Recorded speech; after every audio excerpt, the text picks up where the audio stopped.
Si Engineer Razel Ann Bienviaje, isang magandang binibini, ay piniling iwan ang kanyang posisyon bilang supply chain manager ng Sanofi Aventis upang pangalagaan at paunlarin ang kanilang 5 hektaryang niyugan sa barangay Daraitan, Tanay Rizal.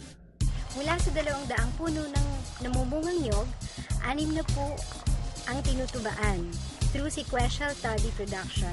Mula sa coconut sap ay nakakagawa kami ng cocoa sugar, vinegar, syrup na natutunan namin mula sa teknolohiya ng TCA. These products or processed products command higher value than making copra and selling the whole nut as fresh buko and niyog. We improve coconut farm productivity through planting of early bearing and high-yielding coconut like Takunan and Equatorial Dwarf variety. Mayroon din kaming coco seedling nursery para mas malawak ang taniman ng niyog. Dito sa farm, we practice green and organic salt fertilization. Through the knowledge gained from a chemical engineering field and thorough research from local books and the internet, we have developed different coconut products such as tea coming from the coconut inflorescence. Idinisenyo niya ang isang diversified farm at dito ay pinatutupad niya ang tinatawag na coconut-based integrated farming system. Bukod sa pagtatanim ng mga niyog na maagang mamunga, meron ding mga salitanim katulad ng mangga, kape, pinya, kalabasa at saging.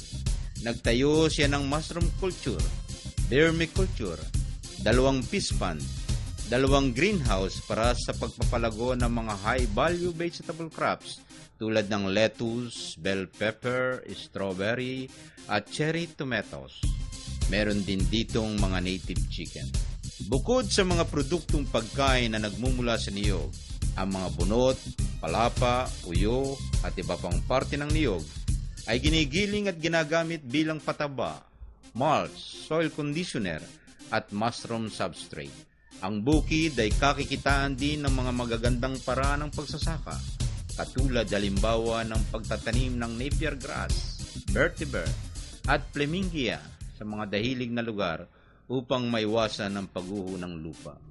Bagamat may siyam na tauhan, hands-on si Rosel sa mga gawain katulad ng pagpaplano at pagpapatupad ng mga gawain sa bukid, katulad ng paggawa ng organic extracts na inilalahok niya sa pataba at mga pampuksa ng mga peste, paglikha ng mga produktong niyog, at ang pinakamahalaga ay ang pagbibenta ng kanyang mga produkto.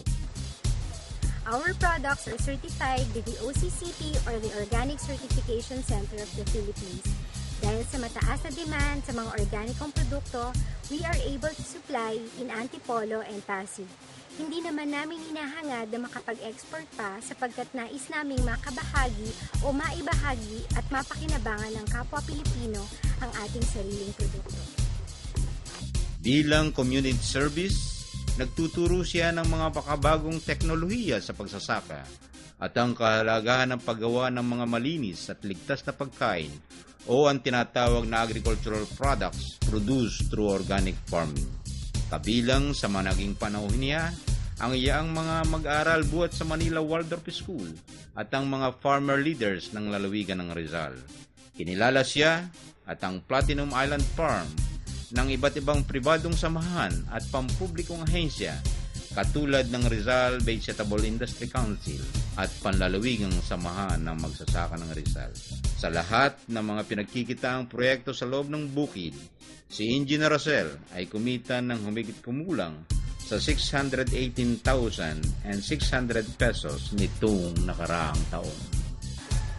Bilang isang kabataan ng henerasyong ito, nais kong maging ehemplo at maging modelo ng mga kabataan na maging bahagi ng sektor ng pagsasaka. Hindi hadlang ang edad, antas ng pinag-aralan, maging ang kasarian upang magtagumpay sa larangan ito.